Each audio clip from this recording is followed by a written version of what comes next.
Hey friends and family, it's Leo Young here, and I just saw The Mummy. And as you can tell, this is a review.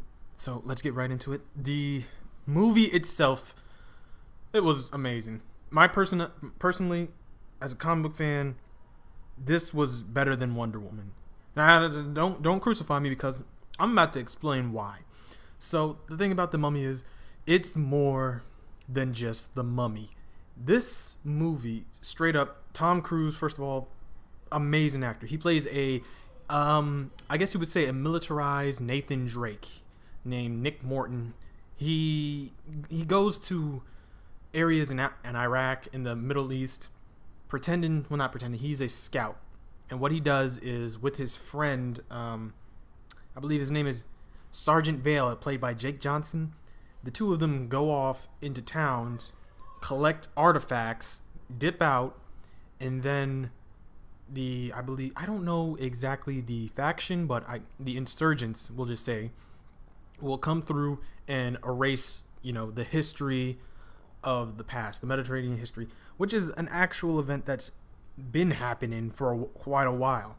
So Tom Cruise and his friend Sergeant Vale, they mistakenly discover the mummy's curse. The mummy, played by Sophia Boutella, I'm not 100% sure how to pronounce her last name.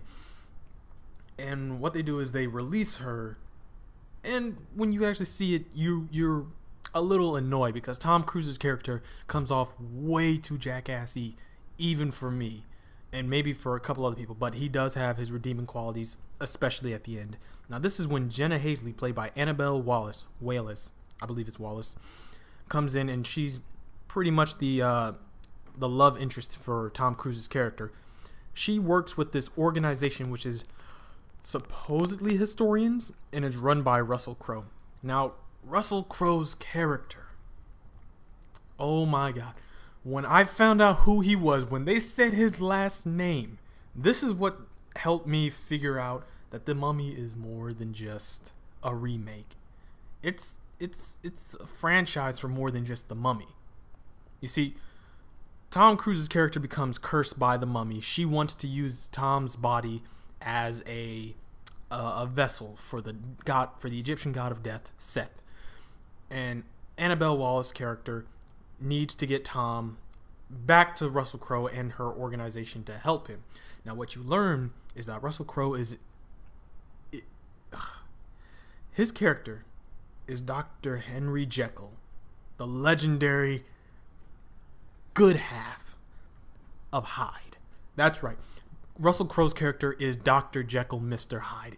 And that was what freaking blew my mind. The very first time that Tom Cruise's character actually comes into contact, you see that Russell Crowe's character has been hunting monsters. There is a skull with vampire teeth. Now, if you're unsure of why I'm freaking out, before they've been trying to create a quote-unquote Monsters Avengers, if you understand what I mean. They were trying to make multiple monster movies and then clash them together. That's why the guy who played Two-Face from Batman was Frankenstein. That's why they made that Dracula movie. This was all trying to get to this one point. It looks like they're restarting it with The Mummy. Now, here's where everything gets a bit over the top for me, because this movie is non-stop action. Well, it is action. It's got... I'm sorry. Alright, I got my thoughts together. This movie has amazing action. It's actually pretty terrifying at some points, because I was looking at it, I was like, what would I do if I was in this situation? Because for Tom Cruise to become Set, the mummy, I don't remember her name. I'm not to sound racist, but, Egyptians, very bad at it. The mummy must sacrifice Tom Cruise's body to Set, and then Set will take over the world. And then you realize, you come to it, Russell Crowe's character, he's after pretty much the same thing, only the difference is he wants to destroy it.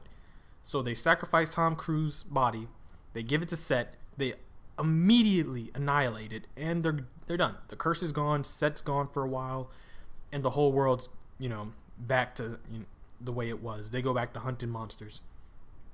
Only problem is, Jenny Halsey, Annabelle Wallace character, she develops feelings for Tom's character. Of course, like I said, to the point where she wants to save him. And the idea is they need a dagger and a stone. I'm not 100%. I don't fully remember the name of the stone, but they need a dagger and a stone together. That will be the only way that they can sacrifice Tom Cruise's character. Now, their main mission, Tom Cruise and Annabelle Wallace, is to destroy the stone. Without the stone, the curse is lifted. Tom Cruise is free. The mummy will have to, go fuck off or something. I don't really care. Only problem is, the mummy is OP compared to every other mummy that we've seen so far. She can summon sandstorms. She can summon birds. She can use the dead that she recently created. Not even that. She uses old ancient Crusade Templar Knight bodies as her own, weapon, which is amazing because it's like they're not Egyptians. They follow a different god, but in the end, it's as Russell Crowe says, it's evil. Evil is just that. In the end, however, Annabelle Wallace's character dies, and Tom Cruise has to make a difficult choice. So what he does is he sacrifices his own life to become Set. And doing so, he's able to beat the mummy and return Annabelle to life. However, now this is his version of Jekyll and Hyde, because now there's the evil god of death in him, and then there's him. The two of them are battling it out, and they can't really be normal. So Tom Cruise's character disappears back to Egypt with his dead friend Sergeant Vale, who he brings back to life, and that's where the movie ends. They show that he's still somewhat good, somewhat bad. Russell Crowe and Annabelle's characters both believe that Tom Cruise's character has the choice of becoming either a good guy or a bad guy. It just depends who wins the fight. And really, I can actually see how this is going to work. If he is the god of death, something else could potentially come in that's worse, where they want to bring in a bunch of other monsters. Like, oh, I don't believe that vampires should be fully evil.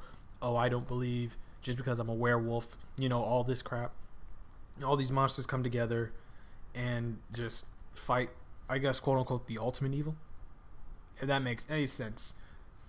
Anyways, all in all, this movie was great. I'm giving it a 7.5 out of 10. I gave Wonder Woman I believe a 5, which is okay. I mean, good.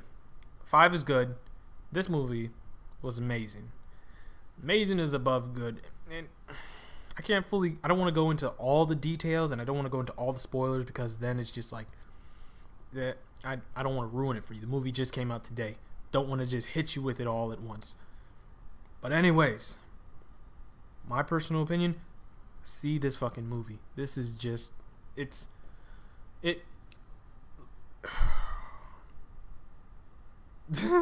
that's all I can say. Just, it's an amazing movie, an amazing cast. The Mummy was scary.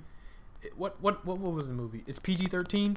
I could honestly believe it was rated R to a certain point. They didn't show any blood or gore, big curses, which is what it counts to be R. But yeah. Anyways, I hope you guys did enjoy. If you even stayed this long, great. If you didn't, oh well. Please leave a like, comment, and maybe even subscribe if you're feeling frisky. And I will gladly see you in the next one. Peace.